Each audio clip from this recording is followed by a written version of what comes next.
Mercedes' most misunderstood climate control system. Well, as soon as I said climate control, you guys probably started thinking about the two systems on the cars that are most common that we discuss here. The ACC3 system, which was used starting in 1980 and 81, depending on the model, or 82 if you have a 107. But today we're going to talk about the ACC2 system, which uses this, a climate control servo. This is a rebuilt servo from mbdiesel1.com.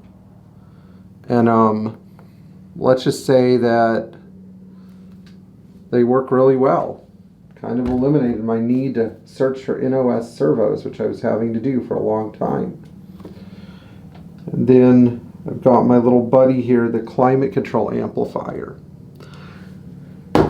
So today we're going to talk about the things that go wrong with ACC1 and why it's kind of a misunderstood system. It's actually, after I learned everything that went wrong with these systems and how to fix them, I came to the conclusion that they are not that bad. Now, why on earth did this system, though, get such a bad rap? Why is it that we're, still learning about this system almost 50 years later? Well, let's go through some of the history. So Chrysler developed this servo, and if you saw the pictures at the beginning of the video of the 450 SL, they actually developed that push button thing, but Mercedes greatly modified it for use in their own vehicles. The system has a bad rap because when you get a vacuum failure, the only setting that works is defrost. And when the servo fails, it can fail in two ways, often both. It'll leak coolant and it'll get stuck so that you don't get any climate control settings. And the servo does a lot. We're going to talk about what the servo does here. So this guy, the servo, configures which vacuum actuators are open.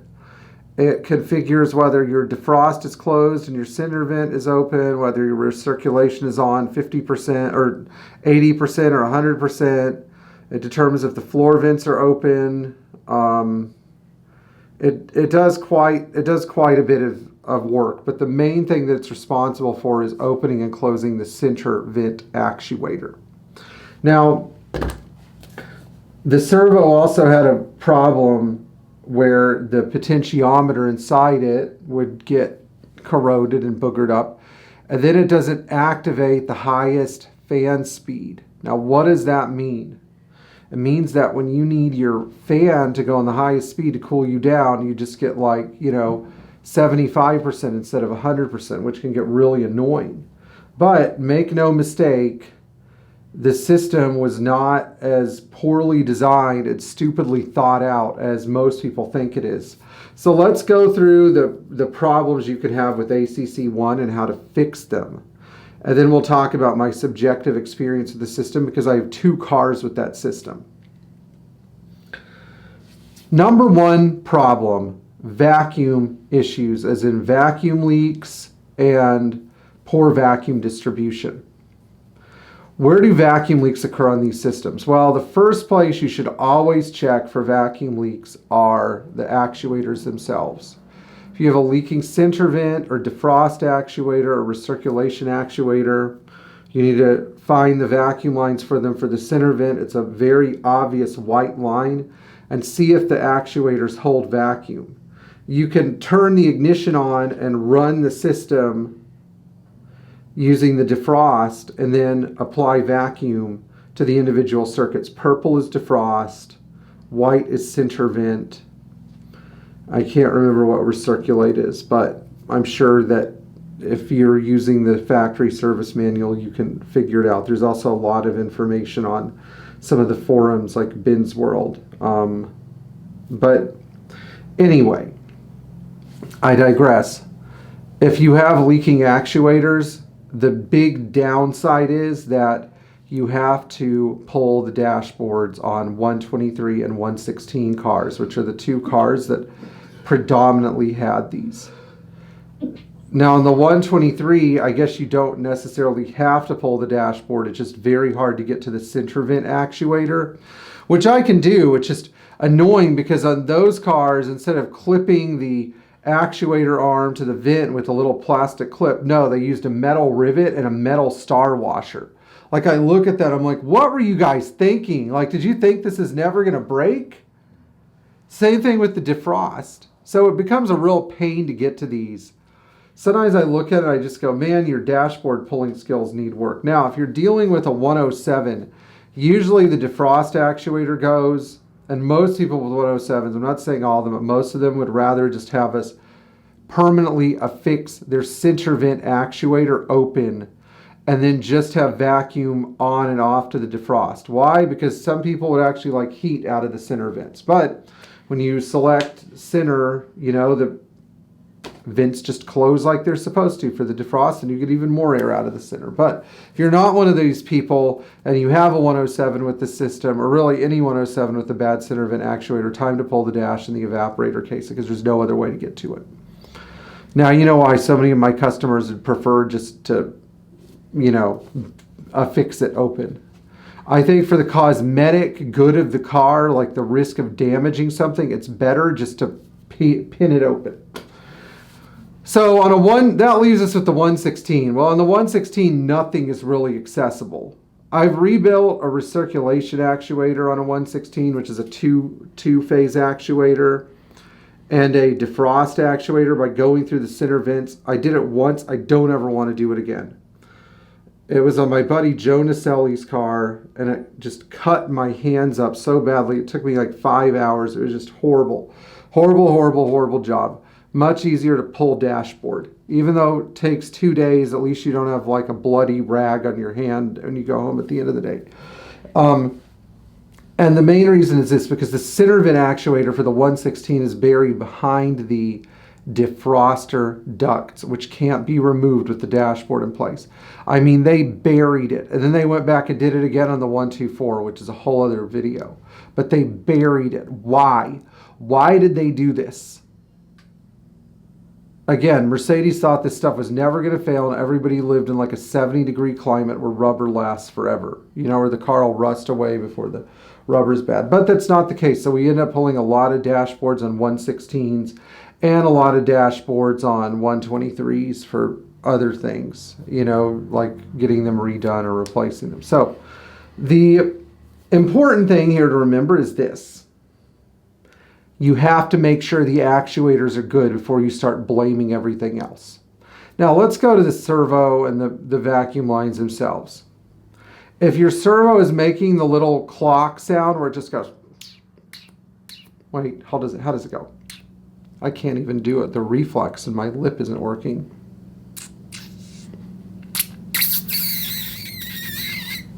It's not that. It's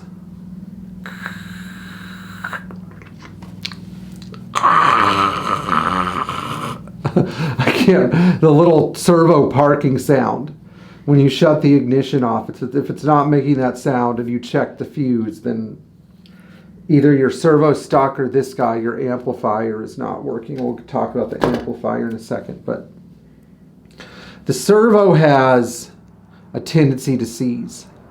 And if it's not rebuilt right properly, the little vacuum wheel on the top, yes, there's a little wheel that aligns all the vacuum ports. If it's not sealing, nope, it's just going to leak out.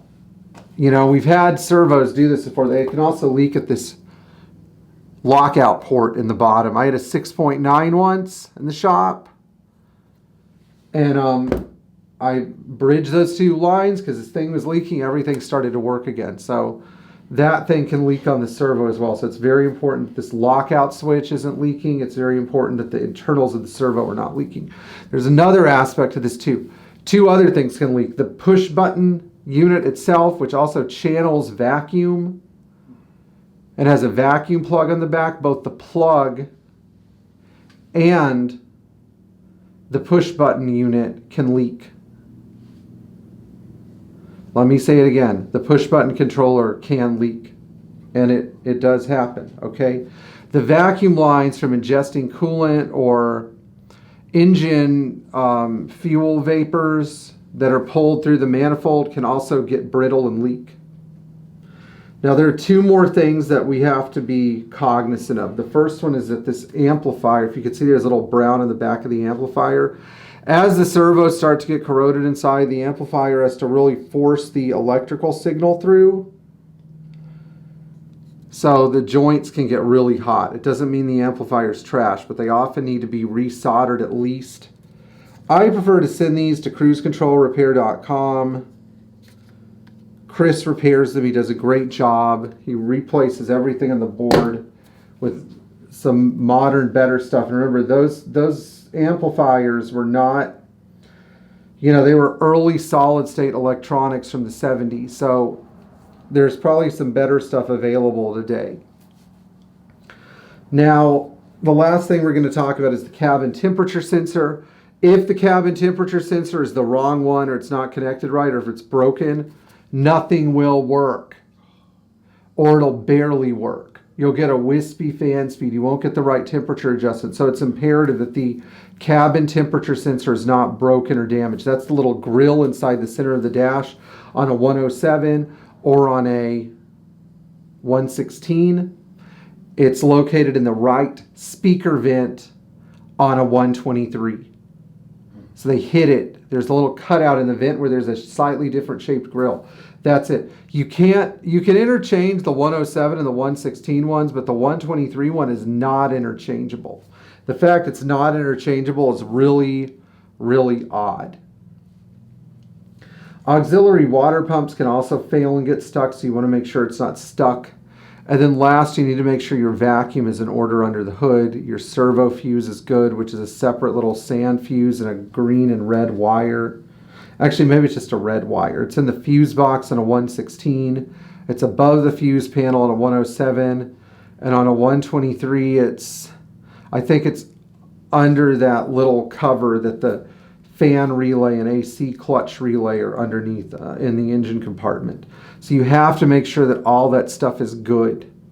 You can't just assume it's okay. You know, engine vacuum is a big one. You've got to have vacuum hooked up correctly. Now, where would you find it? The body and chassis manual for your respective model. If you want to work on these cars, you've got to have the books. That's all I'm saying. So, is the system misunderstood? Well, it is, because a lot of people don't want to do the diagnostic and repair time, but once it's fixed, it's fantastic. I don't know what to say. Actually, I think it's just as good. It performs just as well as ACC2 or ACC3. It just is a lot harder and more expensive to get there. It's not a one-day job like it is with ACC3. Now, there were some replacements for the servo. Unwired tools made a servo replacement, so that takes care of the servo and amplifier problem. What it doesn't take care of are vacuum leaks. So just because you put a replacement electronic box in to replace the servo doesn't exempt you from having to do vacuum repairs inside the dash. Okay, well, I hope you liked this video. If you have an ACC2 car and you want to send it to us for all the repairs, I can understand why. It's a complicated process, so we're here if you need help. But it's better to learn how to do these things yourself if you can find the time. Thank you to all of our subscribers and Patreon supporters. And consider buying one of our shirts, which I'm not wearing today. I probably should be wearing the shirt. There I go, my marketing genius. But I'd be grateful if you would join our 51,000 subscribers. See you in the future.